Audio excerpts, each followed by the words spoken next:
Ce cours a pour objectif de décrire les origines de l'innovation financière. Après avoir défini ce concept par une approche historique, puis par sa taxonomie, nous allons maintenant explorer les causes et motivations qui sont à l'origine de toute innovation financière. Alors tout d'abord, pourquoi innovons-nous en finance? Quels ont été les points communs entre les motivations des Babyloniens, qui ont inventé le taux à intérêt durant l'Antiquité, et les motivations des ingénieurs financiers qui, aujourd'hui, développent des outils d'aide à la décision basés sur l'intelligence artificielle? Tout d'abord, l'innovation en général trouve sa source dans l'existence d'un besoin non satisfait d'une ou plusieurs personnes dans un contexte donné. Quel que soit le type de besoin, l'homme a la faculté d'améliorer l'existant, ou tout du moins d'essayer de le faire, pour satisfaire partiellement ou complètement à ce besoin. Le domaine de la finance ne fait pas exception. De manière basique, l'objet de la finance est de chercher et trouver l'argent nécessaire pour réaliser des projets. À partir de cette définition, on peut par exemple lier l'invention du prêt à intérêt durant l'Antiquité à l'émergence d'une agriculture paysanne.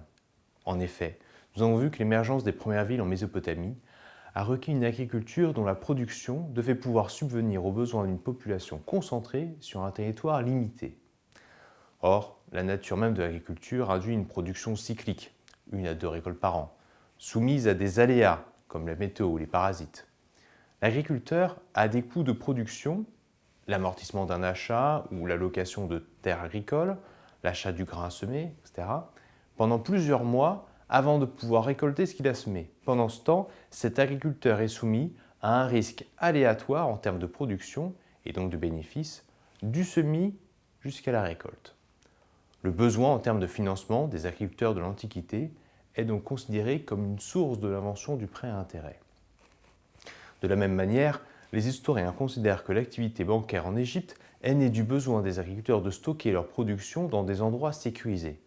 Les temples étaient des endroits sacrés et construits en pierre, alors que les bâtiments administratifs et palaces étaient au mieux construits en briques de terre cuite. Ils n'étaient pas construits pour l'éternité comme les tombeaux ou temples.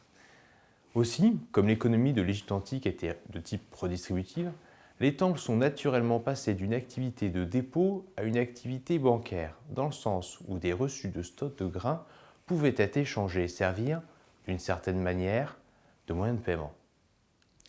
Nous pouvons discuter des causes probables d'autres innovations financières historiques. Nous pourrions également prendre exemple sur des innovations financières plus récentes, comme la crypto-monnaie, les robots advisors ou le paiement par téléphone. Mais l'intérêt d'une approche historique est de permettre d'avoir le recul nécessaire au discernement des motivations de l'innovation. Il apparaît que les innovations financières qui ont résisté à l'épreuve du temps sont celles qui ont contribué à rendre les mécanismes de redistribution du risque plus efficients. Les innovations éphémères sont celles qui n'ont permis de ne répondre qu'à un besoin limité dans le temps, sans contribution à une meilleure efficience des marchés. En ce sens, c'est l'imperfection des marchés, le fait qu'ils ne soient pas complets, qui pourrait le mieux expliquer l'émergence d'innovations financières. Les asymétries d'information, les coûts de transaction, la concurrence imparfaite, la régulation stimulent l'innovation financière. La décomposition fonctionnelle proposée par Robert Merton identifie 6 fonctions fournies par les systèmes financiers.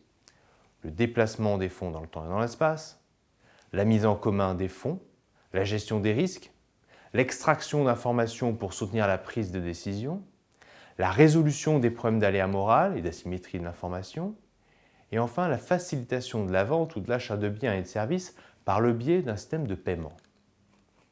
Cette taxonomie nous permet d'énumérer les principales sources d'innovation financière. En reprenant les mots de Peter Tufano, nous pouvons résumer les causes de l'innovation financière. Tout d'abord, l'innovation existe pour compléter des marchés intrinsèquement incomplets. Ensuite, l'innovation persiste pour répondre aux préoccupations inhérentes aux agences et aux asymétries d'information. De même, l'innovation existe pour que les parties puissent minimiser les coûts de transaction, de recherche ou de commercialisation. Aussi, l'innovation est une réponse à la fiscalité et à la réglementation. Enfin, la mondialisation croissante et le risque motivent l'innovation et les chocs technologiques la stimulent. Cette description des différentes sources d'innovation financière permet une perspective intéressante du formidable essor de l'innovation financière depuis les années 60. L'intégration des marchés financiers, couplée à une volatilité accrue des rendements financiers, l'avènement de l'informatique, puis des moyens de télécommunication, et le projet dans la connaissance des mécanismes et équilibres économiques, parfois mis en défaut lors des multiples crises financières que nous avons traversées depuis les krachs boursiers de 1987, Tout cela a été le terreau de multiples innovations financières qui font notre quotidien aujourd'hui. Pour finir, il n'est pas chose aisée de dresser une liste exhaustive des causes de l'innovation financière. Les approches historiques et taxonomiques nous ont cependant permis de mieux comprendre les motivations fondamentales des innovations d'hier et d'aujourd'hui.